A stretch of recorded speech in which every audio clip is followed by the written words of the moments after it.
Let's say you're coming at an intersection and there's cross traffic.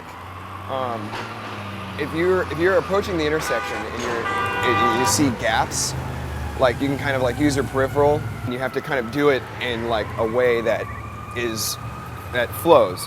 Meet Josh Korby, Chicago entrepreneur, bike messenger, and sometimes an accident waiting to happen. But that's the gig when your business model is based on speed and your offices are the streets of Chicago. Korby is part owner in the 4-Star Courier Collective, a 2-year-old enterprise that delivers documents and packages for clients such as law firm Lovey & Lovey and Time Out Chicago. A nice metaphor for it is if you imagine like water falling over rocks in a stream. Like there's a natural way to go, and it's like, you know, the path of least resistance, etc. So like if there's a line of cars and traffic in a street that you're going down, there's just kind of a natural way that you fall through. Falling is also part of this job. Korby, a bike messenger for 6 years, has spilled more than 30 times. Carpal tunnel syndrome? Not out here. There's so many minor accidents that I don't really remember because they didn't hurt. Broken shoulder, sprained wrist, lots of bruises, you know, of varying degree. And you're constantly taking risks, and like, at some point those risks are going to add up to, disaster. Korby doesn't have a death wish. He's just responding to the demands of the market. 4-Star charges clients $5 for a delivery within the loop. Longer trips can cost up to $18. 4-Star makes, on average, 120 daily deliveries, or tags they call them. To do so, each messenger pedals some 20 miles a day.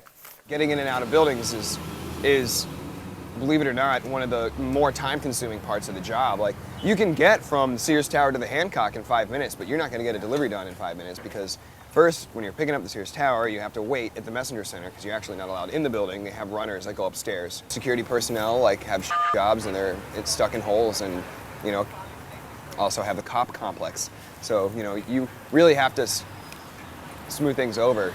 The $4 billion U.S. courier industry has a few broken bones of its own. The culprit, email and the web.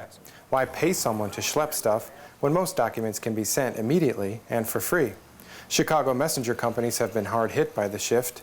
Velocity Courier says its revenues have fallen 50% since 2000. Revenues at Quicksilver Messenger Service have dropped 25% the past 3 years. But 4-Star says its profitable business is growing, a fact Korby attributes, at least in part, to the company's unique structure. We all own an equal share of the company. There's 5 of us and there's 5 shares. We split the duties evenly, like we take turns dispatching, we take turns being early guy, being late guy. Our company's kind of founded on, kind of commie ideals and alternative transportation. Obviously, it's called the 4-Star Courier Collective, not company. But it is a really big deal for us to be able to go to our clients or potential clients and say that any messenger that walks into your office is going to be an owner of the company. They're going to have a vested interest in ensuring that the job is done, not just done, but done well, and done quickly, and done safely, etc.